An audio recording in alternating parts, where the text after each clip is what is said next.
What can you bring inside the Canadian border? When you move to Canada from another country, you may bring your personal and household goods with you without paying duty. You'll have to pay duty on any item you bring that hasn't been used. A duty is a fee that the government charges on some goods when they enter Canada. You don't have to pay duty on books, linens, clothes, jewelry, antiques, furniture, silverware, musical instruments, gifts worth 60 Canadian dollars or less each, hobby tools and other hobby items, private collections of coins, stamps or art appliances, such as a stove or refrigerator. You do have to pay duty on farm equipment you plan to use in contracting, construction, manufacturing, vehicles you plan to use for business, items you have bought on your way to Canada, items you have leased or rented. We don't consider leased or rented items things that you own.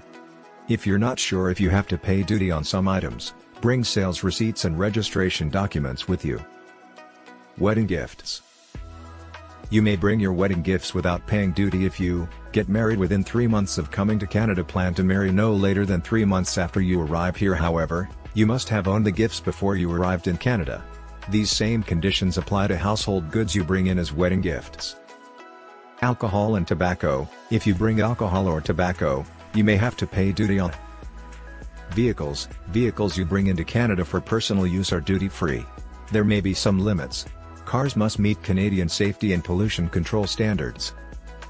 Restricted items. There are different restrictions on bringing firearms into Canada depending on if you're a permanent resident planning to move to Canada.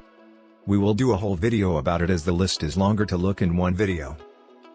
There are also restrictions on bringing endangered species, animals and plants into Canada, which we will discuss in our upcoming video. Jewelry or precious ornaments. Officers may ask you questions about your jewelry or precious ornaments during your customs interview. Make sure you describe these items on your list of goods.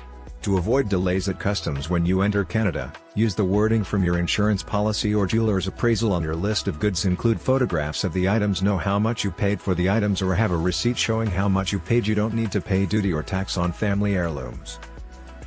Gifts. You must declare all gifts to the Canada Border Services Agency. You can bring in gifts worth CDN $60 or less each, duty-free and tax-free. May have to pay duties and taxes on any amount over CDN $60. Can import tobacco and alcohol as gifts. Thank you for watching till the end. If you would like to see more videos like this, then hit the subscribe button.